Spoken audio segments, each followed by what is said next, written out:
The Little Match Girl. It was terribly cold and nearly dark on the last evening of the old year, and the snow was falling fast. In the cold and the darkness, a poor little girl, with a bare head and naked feet, roamed through the streets. It is true she had on a pair of slippers when she left home, but they were not of much use. They were very large, so large, indeed, that they had belonged to her mother, and the poor little creature had lost them in running across the street to avoid two carriages that were rolling along at a terrible rate.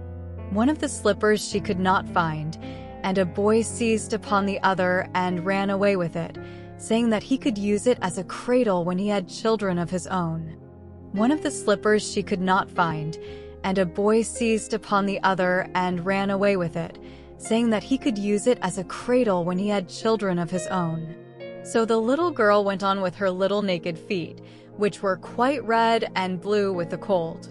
In an old apron, she carried a number of matches and had a bundle of them in her hands. Shivering with cold and hunger, she crept along. Poor little child, she looked the picture of misery. The snowflakes fell on her long, fair hair, which hung in curls on her shoulders, but she regarded them not. Lights were shining from every window, and there was a savory smell of roast goose, for it was New Year's Eve. Yes, she remembered that. In a corner, between two houses, one of which projected beyond the other, she sank down and huddled herself together. She had drawn her little feet under her, but she could not keep off the cold, and she dared not go home, for she had sold no matches and could not take home even a penny of money. Her father would certainly beat her.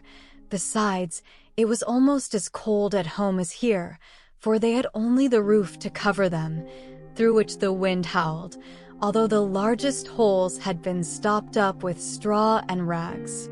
Her little hands were almost frozen with the cold. She drew one out. Scratch! How it sputtered as it burnt. It gave a warm, bright light, like a little candle, as she held her hand over it. It was really a wonderful light. It seemed to the little girl that she was sitting by a large iron stove, with polished brass feet and a brass ornament. How the fire burned! And seemed so beautifully warm that the child stretched out her feet as if to warm them. When all the flame of the match went out, the stove vanished, and she had only the remains of the half-burnt match in her hand. She rubbed another match on the wall. It burst into a flame, and where its light fell upon the wall it became as transparent as a veil, and she could see into the room. The table was covered with a snowy white tablecloth, on which stood a splendid dinner service, and a steaming roast goose, stuffed with apples and dried plums. And what was still more wonderful, the goose jumped down from the dish and waddled across the floor, with a knife and fork in its breast, to the little girl. Then the match went out, and there remained nothing but the thick, damp, cold wall before her. She lighted another match, and then she found herself sitting under a beautiful Christmas tree. It was larger and more beautifully decorated than the one which she had seen through the glass door at the rich merchant's.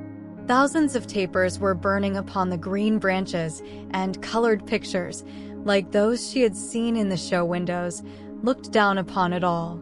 The little one stretched out her hand towards them, and the match went out. The Christmas lights rose higher and higher, till they looked to her like the stars in the sky. Then she saw a star fall, leaving behind it a bright streak of fire. Someone is dying, thought the little girl, for her old grandmother, the only one who had ever loved her, and who was now dead, had told her that when a star falls, a soul was going up to God. She again rubbed a match on the wall, and the light shone around her. In the brightness stood her old grandmother, clear and shining, yet mild and loving in her appearance. "Grandmother," cried the little one, "oh, take me with you. I know you will go away when the match burns out. You will vanish like the warm stove, the roast goose, and the large, glorious Christmas tree, and she made haste to light the whole bundle of matches, for she wished to keep her grandmother there. And the matches glowed with a light that was brighter than the noonday, and her grandmother had never appeared so large or so beautiful. She took the little girl in her arms, and they both flew upwards in brightness and joy far above the earth, where there was neither cold nor hunger nor pain, for they were with God. In the dawn of morning there lay the poor little one, with pale cheeks and smiling mouth, leaning against the wall.